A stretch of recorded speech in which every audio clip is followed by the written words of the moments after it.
सुस्वागतम बच्चों, आपका स्वागत है 7वीं कक्षा में और विषय है हिंदी सुलभ भारती।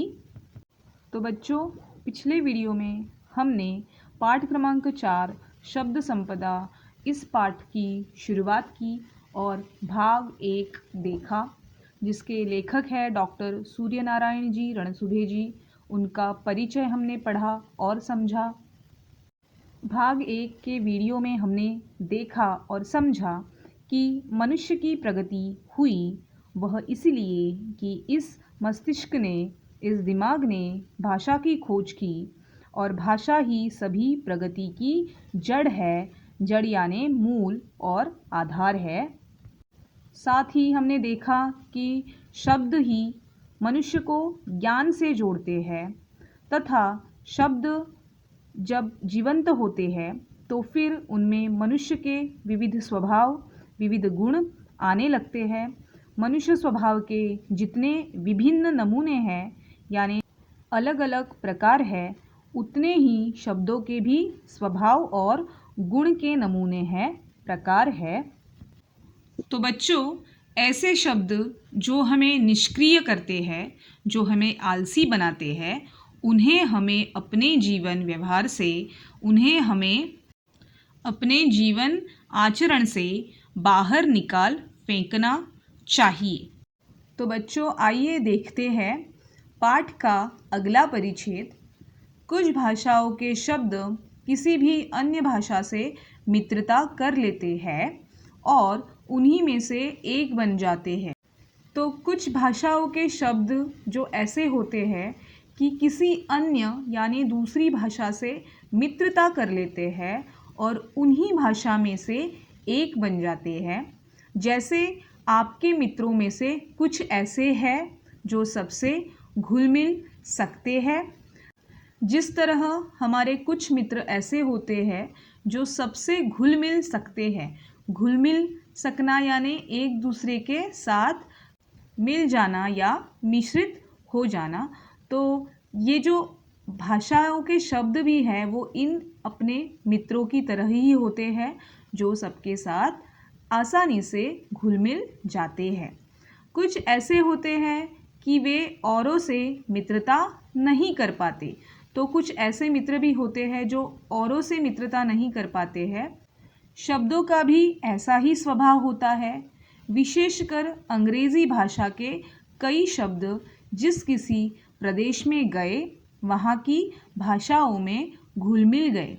तो शब्दों के स्वभाव भी हमारे मित्रों की जैसे ही होते हैं। विशेषकर यानी विशेष रूप से ये जो अंग्रेज़ी भाषा के शब्द है वो किसी भी प्रदेश यानी कोई भाग या प्रांत वहाँ पे चले गए और वहाँ की भाषाओं में घुल मिल गए। और अंग्रेज़ी शब्द जो है वो अन्य प्रदेश के, अन्य प्रांत के, अन्य भाग की भाषाओं में घुल मिल गए, एक दूसरे के साथ मिल गए और वहीं के हो गए। जैसे उदाहरण के तौर पे देख लीजिए, बस, रेल, कार, रेडियो, स्टेशन आदि। आदि यानी इत्यादि। तो ये सारे शब्द हमें अंग्रेज़ी भाषा की देन है।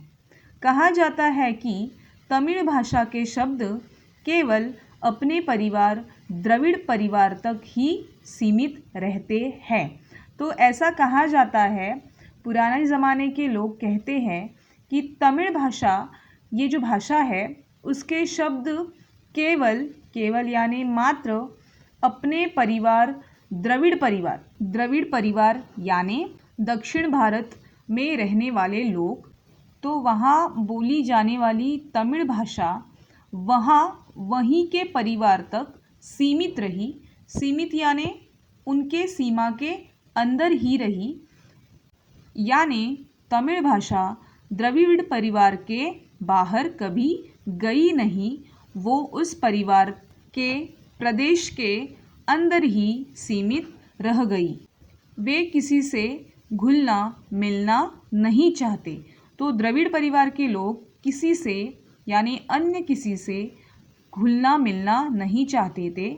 अलबत्ता यानी निश्चित रूप से हिंदी के शब्द मिलनसार है परंतु सब नहीं। निश्चित रूप से अगर हम देखें तो हिंदी के शब्द जो है वे सारे शब्द मिलनसार है। मिलनसार यानी एक दूसरे से मिलने वाले हैं, लेकिन सभी शब्द नहीं। कुछ शब्द तो अंत तक अपना स्वतंत्र अस्तित्व बनाए रखते हैं, तो कुछ ऐसे शब्द हैं जो मिलनसार नहीं है, इसीलिए वे शब्द अंत तक यानी आखिर तक अपना स्वतंत्र यानी स्वावलंबी या आज़ाद अस्तित्व बनाए रखते हैं। अस्तित्व यानी अपनी मौजूदगी या तो अपना जीवन काल। तो ये जो शब्द है वो हमेशा और अंत तक अपना स्वतंत्र अस्तित्व यानी अपनी स्वावलंबी अपनी आज़ाद मौजूदगी बनाए रखने में विजयी हो पाए हैं। अपने मूल रूप में ही वे अन्य स्थानों पर जाते हैं। तो वे सारे हिंदी शब्द जो अपना स्वतंत्र अस्तित्व बनाए रखे हुए हैं वो अपने मूल रूप में ही, मूल रूप यानी मुख्य रूप, तो अपने मूल रूप में ही वे अन्य स्थानों पर जाते हैं, वे अन्य जगहों पे जाते हैं। कुछ शब्द अन्य भाषा के साथ इस प्रकार जुड़ जाते हैं कि उनका स्वतंत्र रूप खत्म सा हो जाता है। तो दूसरी ओर कुछ शब्द ऐसे होते हैं जो अन्य भाषा यानी दूसरी भाषा के साथ इस प्रकार जुड़ जाते हैं यानी मिल जाते हैं कि उनका स्वतंत्र रूप, उनका स्वावलंबी या आज़ाद रूप खत्म सा हो जाता है, पूरी तरह मिट जाता है। अब देखिए अगला परिच्छेद। हिंदी में कुछ शब्द ऐसे भी पाए जाते हैं जो दो भिन्न भाषाओं के शब्दों के मेल से बने हैं। तो हिंदी भाषा में कुछ शब्द हमें ऐसे भी मिलेंगे जो दो अलग यानी भिन्न भाषाओं के शब्दों के मेल यानी मिश्रण से बने हुए दिखाई देते हैं। अब वे शब्द हिंदी के ही बने हैं, तो इसी प्रकार ये शब्द अब हिंदी भाषा के ही शब्द कहलाए जाते हैं।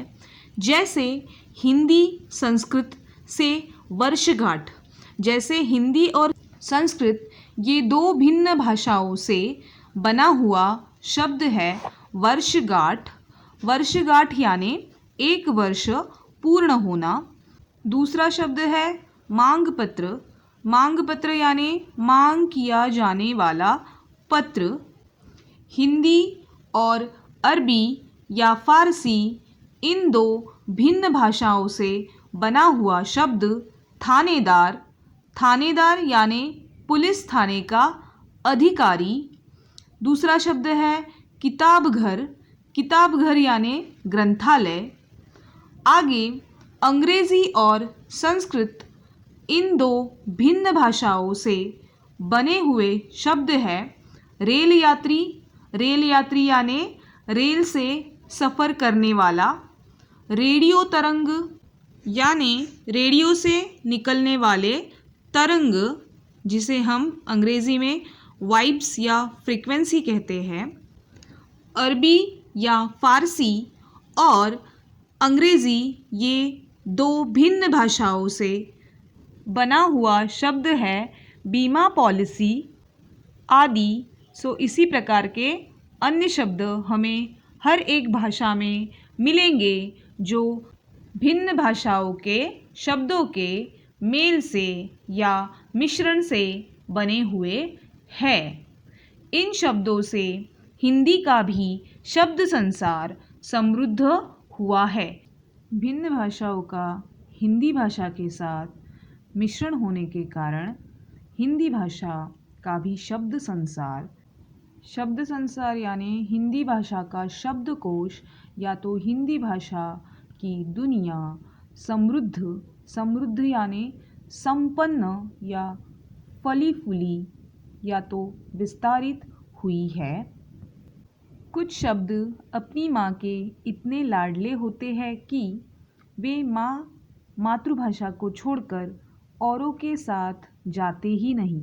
तो कुछ ऐसे शब्द भी हैं जो अपनी माँ के इतने लाडले होते हैं, माँ के यानी अपनी मातृभाषा के इतने लाडले यानी प्यारे होते हैं कि वे शब्द अपनी मातृभाषा को छोड़कर अन्य किसी भाषा में या तो अन्य किसी भाषा के साथ नहीं जा पाते हैं।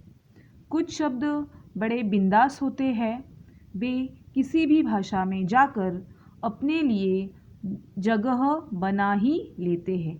तो कुछ ऐसे भी शब्द होते हैं जो बहुत ही बिंदास होते हैं, बिंदास यानी परवाह न करने वाले, निर्भय। तो वे शब्द किसी और भाषा में, किसी अन्य भाषा में जाकर अपने लिए स्वतंत्र जगह बना लेते हैं और उस भाषा में मिश्रित हो जाते हैं।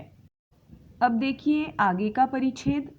शब्दों के इस प्रकार बाहर जाने और अन्य अनेक भाषाओं के शब्दों के आने से हमारी भाषा समृद्ध होती है। तो ये जो विभिन्न भाषा के शब्द हैं, इन शब्दों के इस प्रकार से बाहर जाने से यानी अन्य भाषा में मिश्रित हो जाने से और अन्य अनेक भाषाओं के शब्दों के आने से और अन्य अनेक भाषाओं के शब्द और दूसरी विभिन्न भाषाओं के शब्दों में जब आ मिलते हैं तो हमारी भाषा समृद्ध होती है, तो हमारी भाषा संपन्न होती है, धनवान होती है, फल फूलती है यानी बढ़ती है।